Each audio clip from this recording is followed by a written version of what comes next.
राजस्थान के यशस्वी मुख्यमंत्री अशोक गहलोत जी से विनती करता हूं कि आइए और अपनी बात रखे। ये सभी साथी अपने पोस्टर झंडे नीचे रखे, मीडिया को दिक्कत ना आए।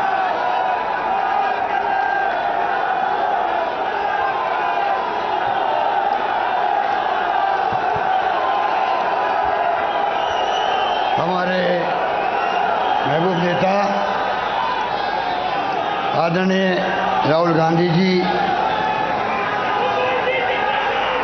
मल्लिकार्जुन खड़गे साहब, अलीर रंजन चौधरी जी, भूपेश बघेल जी, तमाम हमारे मंच में बैठे हुए तमाम हमारे वरिष्ठ नेतागण, उपस्थित बुजुर्गों, भाइयों और बहनों, नौजवान दोस्तों, आज रामलीला मैदान एक इतिहास बनाने जा रहा है। जो सैलाब उमड़ पड़ा यहाँ पर, मुझे याद आ गया जब हम लोग यहाँ आते थे, विपक्ष में थे, और 78 में इंदिरा जी के वक्त में यहाँ पर रैली हुई थी और मैं जिला कांग्रेस अध्यक्ष था। आप सोच लीजिए उस वक्त जो माहौल था, राहुल जी मैं वो माहौल आज देख रहा हूँ। इसके अपने मायने हैं। पूरे देश के जो हालात हैं वो इतना चिंताजनक है, कोई सोच नहीं सकता। संविधान की धज्जियां उड़ रही है, लोकतंत्र खतरे के अंदर है। मोदी जी जब 14 में कैंपेन करते थे देश के अंदर, काला धन लेके आऊँगा, महंगाई कम करूँगा, 2 करोड़ प्रतिवर्ष रोजगार दूंगा, और क्या नहीं बोलते थे। अगर उनका भाषण सुन ले वापस जनता तो हमें कहने की कोई आवश्यकता ही नहीं है, और तमाम बातें भूल गए। हमारी सरकार के वक्त में जो आंदोलन करवाए गए थे दिल्ली के अंदर, अन्ना हजारे जी से भी, यही केजरीवाल जी आज जो राजनीति कर रहे हैं वो भी हदें पार कर रहे हैं असत्य बोलने की। किस प्रकार देशवासियों को गुमराह कर रहे हैं, पूरा देश देख रहा है। तो आप सोच सकते हैं वो षड्यंत्र था हमारे खिलाफ में। शानदार काम हो रहा था यूपी गवर्नमेंट में। सोनिया गांधी जी ने मनमोहन सिंह से मिल करके वो काम किया, कानून बना के अधिकार दे दिया, नरेगा का, रोजगार का अधिकार दे दिया महात्मा गांधी के नाम से। उन्होंने किस प्रकार से 2 रुपये किलो गेहूँ, 3 रुपये किलो चावल दे दिया, अधिकार देके कानून बना के पार्लियामेंट के अंदर, राइट टू एजुकेशन दे दिया, आरटीआई दे दिया, और एक माहौल ऐसा बनाया गया। जो लड़ाई हम लड़े थे आरटीआई के माध्यम से, ट्रांसपेरेंसी देनी चाहिए, और उन्होंने 2G स्पेक्ट्रम, कोलगेट के स्कैंडल, ओशियन एजी साहब कहाँ चले गए, अब गायब हो गए।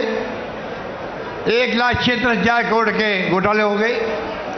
ये षड्यंत्र करके सरकार को बदनाम करने की कोशिश की गई, उसमें वो कामयाब हो गए, और सच्चाई कभी छिप नहीं सकती है। अब जो महंगाई की मार है देशवासियों पर, कमर तोड़ चुकी है देशवासियों की। मेरे पूर्व वक्तों ने बताया आपको, बेरोजगारी की तो हाहाकार मर गया लोगों में। जो रईसी नौकरी है वो भी जा रही है, और ये सरकार इतनी झूठ आधारित है। मुझे याद है 2019 के अंदर NSSO ने जो संगठन है भारत सरकार का, उसने आंकड़े निकालने का प्रयास किया सच्चाई का, बेरोजगारी का। मोदी सरकार ने रुकवा दिया। उस NSSO के अध्यक्ष को, चेयरमैन को, मेंबर को इस्तीफा देना पड़ा।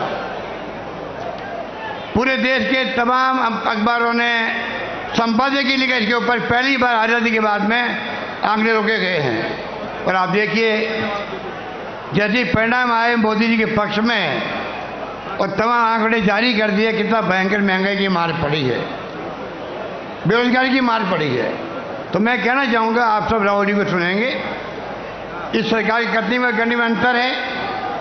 ये सरकार मुकुटा पहने हुए लोकतंत्र का, इनका कोई यकीन नहीं लोकतंत्र के अंदर। ये फाशिस्टी लोग हैं, धर्म के नाम पे राजनीति कर रहे हैं, बर्बाद कर रहे हैं देश को। लोग चिंतित है, बोल नहीं पा रहे हैं। एजेंसियों का दुरुपयोग कर रहे हैं, ईडी का, सीबीआई का, इनकम टैक्स का, आतंक मचा रखा है। कांग्रेस मुक्त भारत की बात कर रहे हैं। अब ये आप लोग खड़े हैं यहाँ पर, पूरे देश के अंदर ब्लॉक लेवल पर, जिला स्तर पर, राज्य स्तर पर जब राहुल गांधी जी के नेतृत्व में गिरफ्तारियां हुई थी यहाँ पर मेंबर पार्लियामेंट के और तमाम नेताओं की, तो पूरे देश के अंदर जिस प्रकार लोग सड़कों पे आए हैं, शाम तक सरकार की हालत खराब हो गई।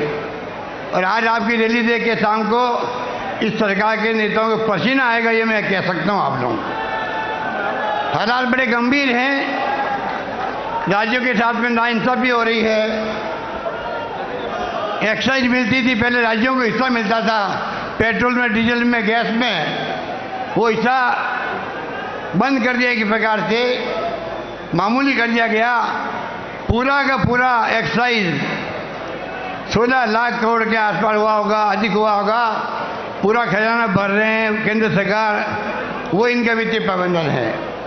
इसलिए आपसे मैं आह्वान करना चाहूँगा, ये तो शुरुआत है आपकी, आगे लड़ाई लंबी है आपकी। राहुल गांधी जी यात्रा में निकल रहे हैं, ऐतिहासिक यात्रा होगी वो कन्याकुमारी से कश्मीर तक की, 3500 किलोमीटर आप सोच सकते हो। पूरे देश के अंदर एक जलजिला पैदा होगा। आप लोग भी अपने में जिले में, ब्लॉक में जहाँ संभव हो वहाँ पदयात्रा कीजिए। प्रोग्राम दिया हुआ है AICC का, वेणुगोपाल जी का पहले से दिया हुआ है। राहुल गांधी के एकजुटता दिखाने के लिए हमें लगातार जिलों में, ब्लॉक में कोई न कोई प्रोग्राम करने हैं। यात्रा एक रूट से चलेगी, एक मैसेज आएगा, भारत जोड़ो की जरूरत क्या पड़ी है यात्रा की। नाम भारत जोड़ो क्यों दिया गया? इसलिए आज नफरत का माहौल है, तनाव का माहौल है, हिंसा का माहौल है, और प्रधानमंत्री के मुंह से एक ओपिनियन निकल रही है कि आप देश में शांति, सद्भाव, भाईचारा कायम करो और मैं हिंसा बर्दाश्त नहीं करूँगा। माहौल बहुत खतरनाक है देश के अंदर। इस प्रकार के हालात में हम जी रहे हैं, देश चल रहा है, लोग चिंतित है। इसलिए मैं अपनी बात लंबी नहीं कहता हुआ यही कहना चाहूँगा, 70 साल में कांग्रेस ने देश को यहाँ तक पहुँचाया है। अगर दुनिया में आज सम्मान है देश का, इसलिए है कि पंडित जवाहरलाल नेहरू से लगा कर आज तक जिस प्रकार इंदिरा गांधी हो, राजीव गांधी हो, नरसिम्हा राव जी हो, सोनिया गांधी जी आई जब बन करके अध्यक्ष कांग्रेस की, डॉक्टर मनमोहन जी आए, जो आज जो सफर तय किया है उसके कारण से आज देश एक रहा, अखंड रहा है। इंदिरा गांधी जी ने जान दे दी पर देश को एकजुट रखा, एक व अखंड रखा। ये कैसे भूल जाते हैं हम लोग। राजीव गांधी जी शहीद हो गए देश के लिए, लंबा इतिहास है। पर हमारे नरेंद्र मोदी जी को कांग्रेस मुक्त भारत चाहिए। नरेंद्र मोदी जी गांधी परिवार की बात करते हैं, वंशवाद की बात करते हैं, तो पूछो इस परिवार का एक भी मेंबर पिछले 30 साल में ना प्राइम मिनिस्टर बना, ना केंद्रीय मंत्री बना, ना कोई पद लिया हो। अगर संगठन में उनकी भागीदारी है, पूरा देश चाहता है, पूरे देश के कांग्रेसियन चाहते हैं। आपके पेट में दर्द क्यों हो रहा है, मैं पूछना चाहता हूँ आपको। इससे समझ जाइएगा कि इस परिवार की क्रेडिबिलिटी हाईएस्ट है कंट्री के अंदर, आपसे भी ज़्यादा है।